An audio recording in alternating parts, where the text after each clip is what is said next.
Hey everybody, Mike Miller, Herald Times, joined by columnist Jeremy Price, back here at Assembly Hall after, feels like it's been a while. Well, I guess it actually has. It's been about 2 weeks.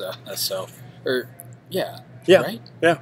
yeah. Sorry, this season. Almost 2 weeks, yeah. This weird season is taking its toll.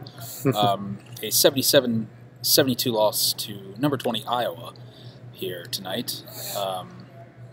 Interesting game, a game where Indiana played well at times, played like itself at times. I think at least the team we were familiarizing, we were getting familiar with over the last month.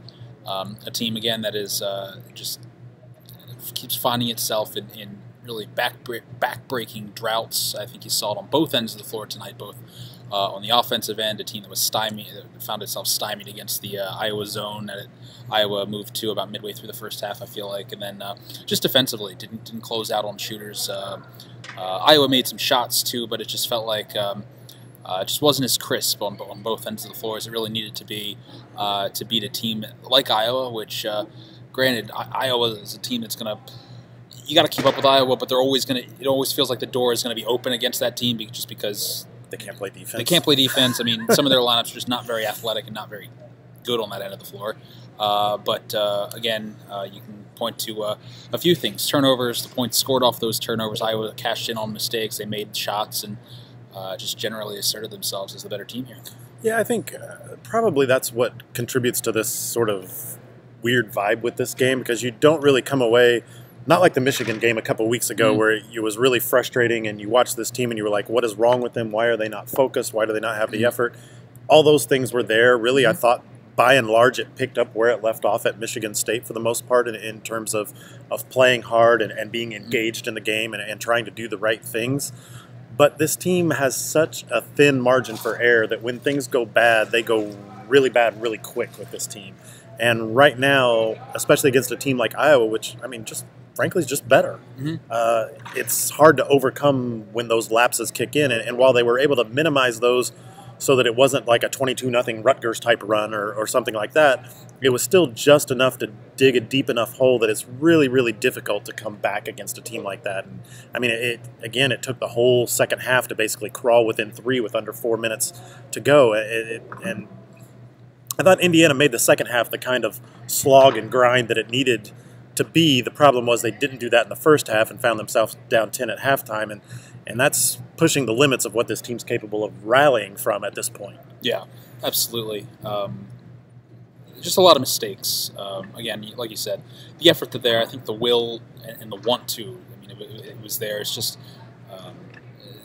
some of the little disconnections you see in this team and that bury it at times, whether it's reflected in the actual, the errors, the turnovers that were creeping up in the first half, or again, just some of the lapses defensively, just a lot of the mistakes, I think, really undercut Indiana, especially in the first half. Yeah, I wrote about tonight, the decision-making, the decisions this team made, especially in that first half, is what really cost it down the road in the second half. A lot of times it's easy to forget about those things and just get caught up in what happens play by play in the second half. But I thought the things it did in the first half, especially when Iowa went to that zone and all of a sudden Indiana acted like it had never seen a zone before, and stop me if we've talked about this at any point over the last 6 years, basically. Yeah.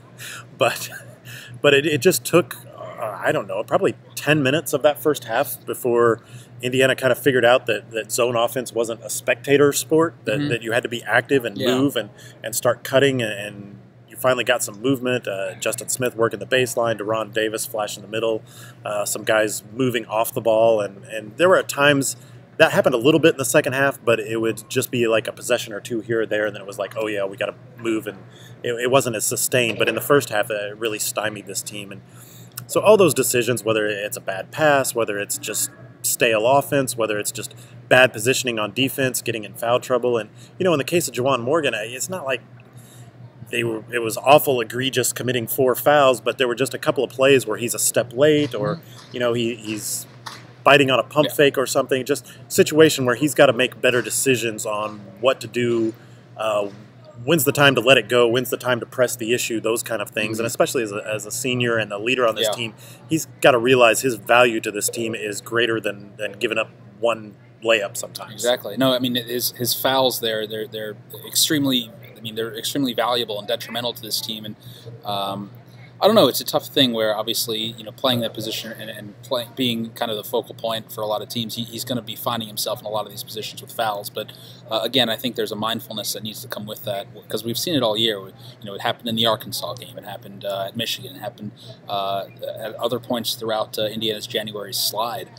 He's got to be just maybe a little bit more, a little smarter, maybe more alert in some of the situations, like you said, that lead into those fouls. Maybe just thinking through, I don't know. But again, I think there's an alertness that needs to be present. Maybe possession, which might take him out of some of those positions where he's committing bad fouls, or in a position where he's kind of caught. And yet, it's also a product of one of the flaws of this team, because the makeup of this team is such that you've got Juwan Morgan starting at center when he's really a 4 or a 3.5, and tonight that would match him up with Tyler Cook. Archie Miller opted to put Justin Smith on Tyler Cook, put Juwan on Luka Garza, but there's not a real win-win there, because both those guys are very sizable, physical players who aren't afraid to take you down in the block and in the paint. And I thought Iowa did a good job of making a concerted effort early to pound it inside first and not just settle for the three-point shots that at times it gets lulled into doing, like most teams do. And so that was a product of the issue. And I don't know what the solution is. I mean, unless you want to slide Deron Davis into the starting lineup at center and move Juwan to the 4, and you're going to bench Justin Smith. I mean, I don't think that's going to happen at this point. Yeah. Archie Miller's pretty much gone with the same lineup all year. I don't think he's going to change anything as far as that goes. And we all know Deron Davis isn't going to be giving you 30 minutes a night. He's really with the exception of a night where Juwan Morgan got hurt like the other night, he's a 15 to 20 minute guy at best, and if just because of his health, basically.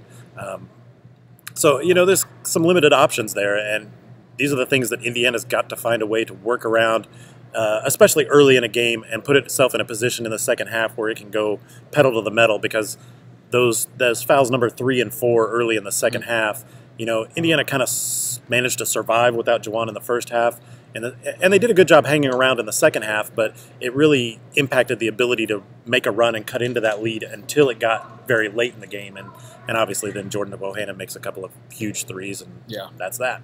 Well, I was curious. I mean, last year, granted, a little bit different team, but last year I thought with the Archie Miller comes here, I thought that we saw at times a team that understood zone offense. I thought had a pretty coordinated and focused, purposeful attack of zone defense. But I feel like oftentimes this year that really hasn't been the case. You can go tonight.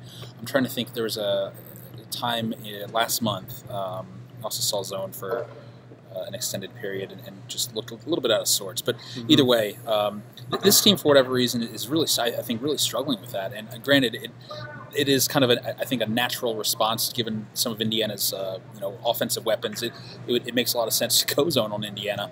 And yet, it is a team that I think has struggled to really pick apart and really just do some of the fundamental things and finding the soft spots and whatnot. Well, not to get too deep into the sausage making here, but I think the issue for this Indiana team against the zone is, first of all, you've got a lot of guys in different positions. Obviously, you've got Rob Finney as a freshman running the point, so this is all kind of new to him. You've got Al Durham is obviously a key guy on this team, and he was a secondary piece last year, essentially.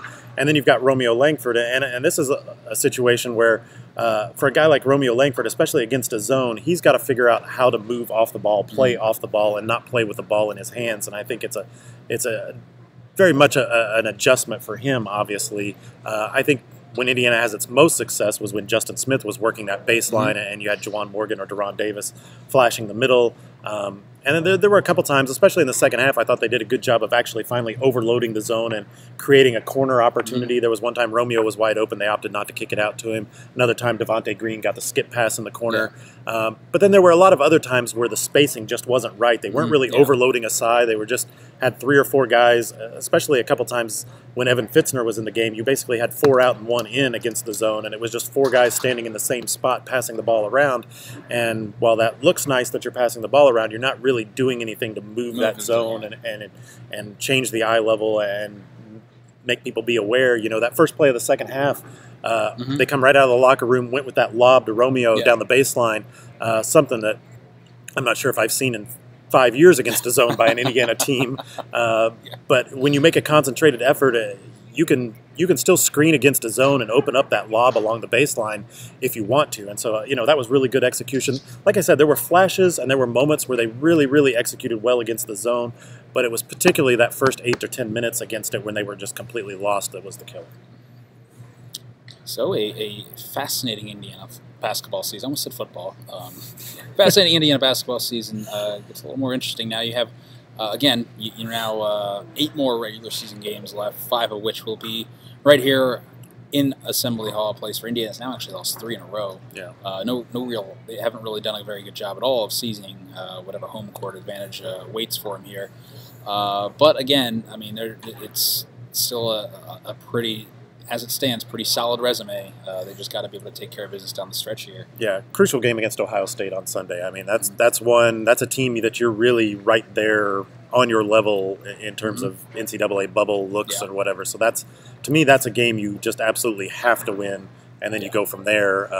Obviously, you hit the road right after that, and there's some opportunities to get some good wins. There's still an opportunity to get the snowball rolling. It's not like Indiana has to go 8-0 down the stretch of this season to make the NCAA tournament, but I do think you have to go at least 5-3, maybe 6-2, to really put yourself in a good position. And then you're probably going to have to win a game or 2 at the Big Ten tournament as well. You get 5 and win a game or 2 in the tournament, I think they're good again, because they still have some really good wins in the non-conference that are really going to be able to boost them, and still some really good opportunities to further enhance that resume here at home. So again, just another interesting game here where. Again, the effort was there, the fight was there. 2 pieces that were just kind of missing in large doses late in January. That's there. It's just some of the same things that are both fixable and I think also inherent to the identity of this team. Things that maybe won't be fixable moving forward, but there are ways to mask them. I think moving forward, which is going to be interesting to see if they can do that. So, at the risk of running even longer, I guess we'll leave you there and come back here on Sunday afternoon. I think a 1:00 start CBS game. Here against Ohio State, so again, really important game, and we'll see what happens. But we'll see you then. I'll see you then.